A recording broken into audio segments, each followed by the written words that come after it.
Hello అందరికీ. అందరూ ఎలా ఉన్నారండి? నేనైతే చాలా బాగున్నాను.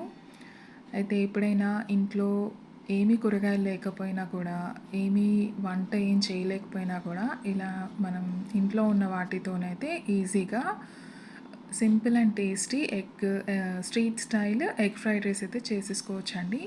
నేనైతే ఈరోజు వంట అయితే ఏం చేయలేదు. సో, ఇలా సింపుల్‌గా అయితే ఎగ్ ఫ్రైడ్ రైస్ అయితే చేశానండి. చాలా టేస్టీగా అయితే వచ్చింది. చూసేయండి మరి.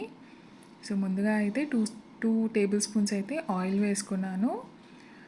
ఆయిల్ కొంచెం హీట్ అయ్యాక ఇలా 3 ఎగ్స్ అయితే ఇలా కొట్టేసుకున్నానండి కడాయిలోకి.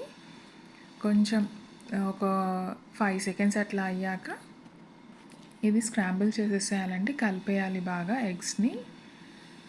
సేమ్ ఇది మన స్ట్రీట్ స్టైల్లో అయితే ఎగ్ ఫ్రైడ్ రైస్ ఉంటుంది కదండి, అలా అయితే వస్తుంది. సో ఒకసారి అయితే ట్రై చేయండి ఇలా. అయితే నేను ఇందులో కొంచెం ఎగ్ ఫ్రై అయ్యాక అయితే ఒక 4 పచ్చిమిర్చి అయితే వేసుకున్నానండి. అలాగే ఒక ఆనియన్ కూడా కట్ చేసి స్లైసెస్గా అయితే కట్ చేసి వేసేసుకున్నాను. ఆనియన్ అయితే ఎగ్ బాగా ఫ్రై అయ్యాకే వేసుకోవాలండి. అప్పుడే ఆ టేస్ట్ అనేది వేరేగా వస్తుందన్నమాట. బయట మనకి ఎగ్ ఫ్రైడ్ రైస్ ఎలా ఉంటుందో ఆ టేస్ట్ అయితే వస్తుందన్నమాట. సో ఉడికించిన అన్నం అయితే ఇలా వేసేసుకున్నాను. తగినంత ఉప్పు వేసుకున్నాను. అలాగే కొంచెము మిరియాల పొడి అండి. ఇది నేను తెల్ల మిరియాల పొడి అయితే వేసాను దీంట్లో. బ్లాక్ పెప్పర్ పౌడర్ కూడా వేసుకోవచ్చు, టేస్ట్ బాగుంటుంది. అలాగే సరిపడా కారం వేసుకున్నానండి.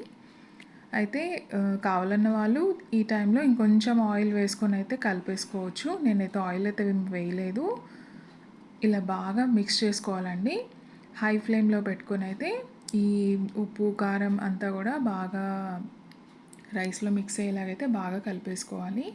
అలాగే కొంచెం అయితే ఈ స్టేజ్లో కరివేపాకు వేసుకొని బాగా సాటే చేసుకోవాలండి. అంతేనండి, సింపుల్ అండ్ టేస్టీ స్ట్రీట్ స్టైల్లో అయితే ఎగ్ ఫ్రైడ్ రైస్ మనకి ఇంట్లోనే అయితే రెడీ అయిపోయింది. ఇలా సింపుల్గా అన్నీ ఇంట్లో ఉన్న వాటితోనే మనమైతే simple and tasty egg fried rice అయితే చేసేసుకోవచ్చండి. ఇంట్లో ఏ కూరగాయలు లేనప్పుడు, ఏ కర్రీ చేయనప్పుడు ఇలా అయితే ట్రై చేసి చూడండి. ఎలా వచ్చిందో కూడా కమెంట్ చేయండి. ఈ వీడియో కనుక నచ్చితే తప్పకుండా లైక్ చేయండి, అలాగే సబ్స్క్రైబ్ చేసుకోండి.